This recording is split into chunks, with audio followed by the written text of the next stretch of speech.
Notice how the networks don't tell you about DC Comics. Making better Americans. Here's Comic Book Man and Bo. We all gotta grow up sometime. If moping around over some boy you're crushing is growing up, then pass me my Wonder Woman underoos.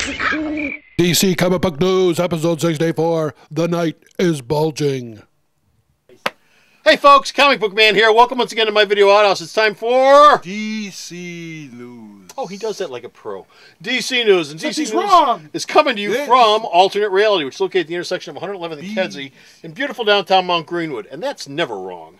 Alternate Reality, all new comics 15% off every day for everyone, even you and Kurt Busiek and John Paul Leon, who are doing a limited series called Batman Creature of the Night. Ooh, scary. It's a 200-page book. Leon's working on the first issue right now. It'll basically be in the same vein as Superman's Secret Identity.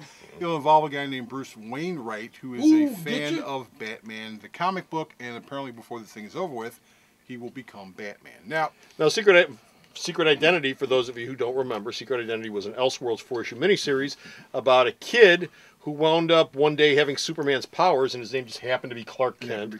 And he just happened to sort of look like Superman, and he wound up with these powers and this costume, and he didn't know where it came from, and it followed his life all the way through old age and having a kid of his own, and he never knew where the powers came from. That was a very happy story. Batman Creature of the Night. Batman's origin is not happy, so this won't be a happy book. Oh, but wow. John Paul Leon's a great artist, so I'm looking forward to this. Yeah, and that was a very good book, The Secret. Yes, it was a very good book. So read it on a roller coaster. Stuart Immonen wrote that. Drew that. So it'll be fun. Nice. Very good.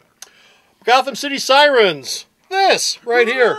Gotham City Sirens will show Selina Kyle and how she deals with what? Well, the fact that Bruce Wayne's back and the fact that Bruce Wayne knocked up Talian's got a kid. Now, why would Selina Kyle care at all about that? Because they're with Batman and Selina, her boyfriend and girlfriend right now. And so, you know, the fact that you got a kid by another woman would tend to be an issue. That bitch is on the phone!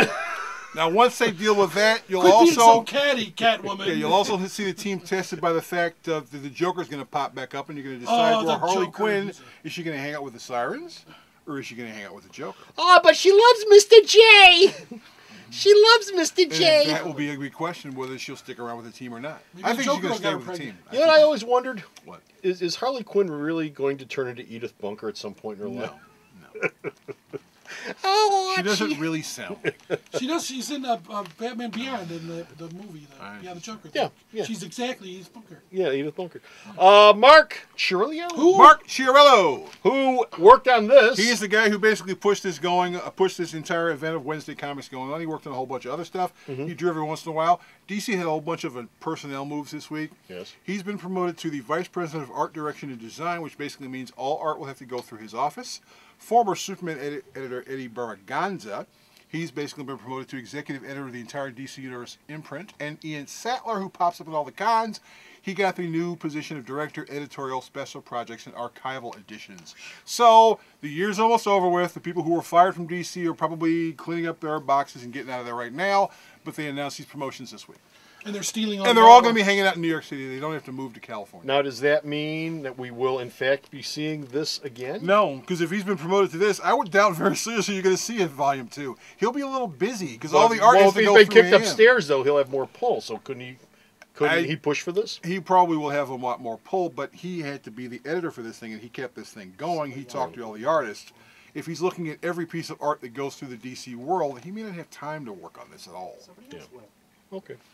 Kurt Busiek has a new series coming out called Witchlands. The Witchlands. What's the Witchlands about? Well, it was going to be a Wildstorm book, but of course, as of about a week from now, Wildstorm will no longer exist. What? No, really? Yes. Authority, the last issue of Authority shipped this week. The last issue of Wildcats is shipping, I believe, the week around Christmas time, and that'll be it for the imprint. Oh. Now, this fantasy-based series will basically involve a variety of characters and stories that'll take place in a shared universe in which weird and unusual magical things happen. It won't have a central character, but there is a through line to all the stories, and DC has not given him a start date on the book, so he and his artist are working on it, and so they're probably about 5 issues into this thing already.